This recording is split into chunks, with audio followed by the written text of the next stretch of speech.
Gordão Burger. Gordão Burger. Isso. Tudo não era parte. Não era tudo parte. começou no Gordão Burger. Tudo começou Então vai lá, como é que história é essa aí? A história do Gordão Burger é fantástica e com certeza faz parte, né, da minha história, do Lucas, que nós somos amigos de infância, né? De a infância, gente se conheceu, sério? o Lucas Vocês trabalhava... são de Brasília? Vocês são... Aqui de Brasília. Tá. O Lucas trabalhava com a minha irmã, né? Minha irmã tinha um estúdio de fotografia e o Lucas trabalhava para ela lá, era um estagiário. E eu sou mais velho que o Lucas, então a gente sempre se encontrava. E ali foi, né, começando uma amizade, a gente saía algumas vezes.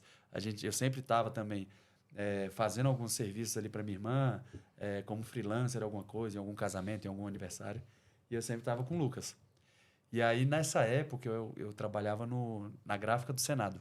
Tá. Trabalhava lá e tinha essa vontade de empreender, mas não sabia com o quê. Não tinha noção do que mexer.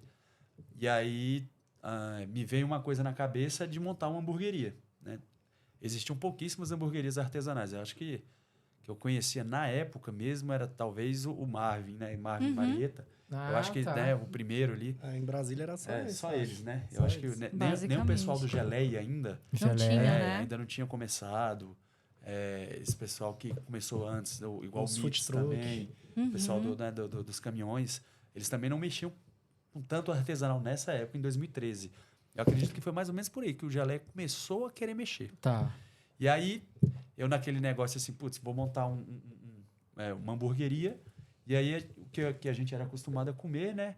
Depois de um futebol, depois de alguma coisa, era aquele lanche, o Bomba, né? Que é bem famoso e tradicional. Famoso, Guará, que eu né? gosto, Patrimônio até material hoje, do Guará. Até hoje eu adoro. E eu acho que um Bomba bem feito tem seu valor. E aí, surgiu essa vontade de montar um Bomba. E eu não tinha nada, né? A única coisa que eu tinha, eu olhei para um lado para o outro. Falei, tem o meu carro, vou vender. Uau! Essa história dos carros aí são boas. Aí, Venderam um carro de carro aí, tem um carro de carro. Pode falar que carro que era, só pra era um gente... Polo. Olha, Eu tinha um então Polo. investiu. Na época investiu. E aí fomos para Goiânia, compramos ali alguns equipamentos, porque a gente não conhecia nada, né? Na realidade era só eu. E aí eu fui a Goiânia, comprei lá alguns equipamentos, montei na churrasqueira de casa, em Taguatinga Sul, ali onde minha mãe e meus pais moravam. Eu fechei a churrasqueira, fiz uma cozinha pequena e resolvi todos os problemas, né? E aí eu não tinha coragem nem de contratar um funcionário. E às vezes os próprios funcionários não me davam credibilidade. Eu chegava lá, uma hamburgueria no fundo da casa. Né? Não existia iFood, né? Hoje em dia você consegue vender bem porque todo mundo é visto no iFood, né? Uma Sim, grande não precisa praça nem de você ter alimentação, uma né? loja, né? O que mais bombou na pandemia foram as dark kitchens, né? Isso. E aí montei. Né? No que eu montei, eu ficava assim, nossa, tenho que arrumar um funcionário para me ajudar. Eu não sabia fazer nada. E aí fui estudando algumas coisinhas ali eu falei, cara, vou, né? Você não sabia fazer hambúrguer? Não sabia. Nunca tinha mexido com hambúrguer, né? Montei a cozinha na esperança, falei, não, isso é fácil. aí eu comecei a ter ideia de muito vídeo no YouTube, muito, né, aprendizado do grande Paulo Yoller, que tem um MITS lá em São Paulo, MITS com S, é dele lá em São Paulo. E ele me ensinou a fazer, eu vi esses vídeos, né? E aí comecei a fazer. E eu não sabia fazer, né? Eu colocava a carne na chapa ali e essa carne abria, virava uma carne moída, eu não sabia qual que era o processo, fazer. Nossa, passei muita raiva. E fui fazendo. Só que eu fui fazendo, o pessoal que comia gostava muito. Por quê? Porque não existia hambúrguer artesanal ainda. Não tinha estourado aquele boom do hambúrguer artesanal. O pessoal ia lá para casa. Aí o Lucas saía do serviço dele lá, passava lá em casa. Chegou lá, eu estava fazendo hambúrguer. Só que eu precisava de ajuda. Não tinha ninguém para me ajudar. Não tinha ninguém. Então, às vezes eu não tinha nem entregador. Né? Eu ia lá. Caramba. Era só telefone, né? Que ano que foi isso? Isso foi em 2013. 2013. 10 anos. 10 anos, exatamente. 10 anos. Nem tinha. 10 anos, então, há 10 anos atrás, eu lembro que em dia de movimento, assim, que dava um pedido de um ou outro a mais, assim, por exemplo, sexta-feira. Eu tava lá, o telefone tocava, eu anotava o pedido, né? Putz, devia ser massa, hein? Pegava, corria lá, fazia. Aí chegava lá na janela do quarto da minha mãe e falava assim, mãe, vou deixar o telefone aqui, que eu vou entregar. E entregar no carro dela, né? Aí eu falava assim, mãe, eu vou entregar esse lanche aqui. Se alguém ligar, a senhora avisa assim, fala, nossa, tá muito cheio, vai atrasar um pouco. Tá não tinha mais nenhum pedido. Sério? Não tinha nenhum pedido, era só que eu tinha que entregar. Galera, o cara já era marqueteiro.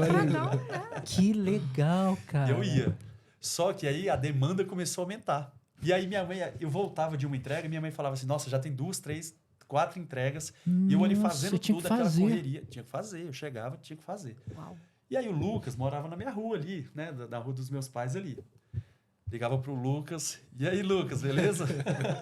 Tá fazendo o quê? Olha lá.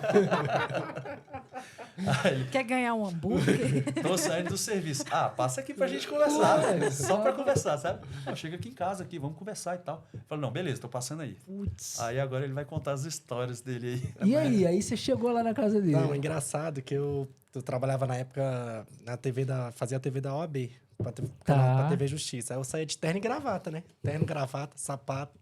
Chegava pra lá, eu tirava a gravata e o blazer. Ia ajudar eles.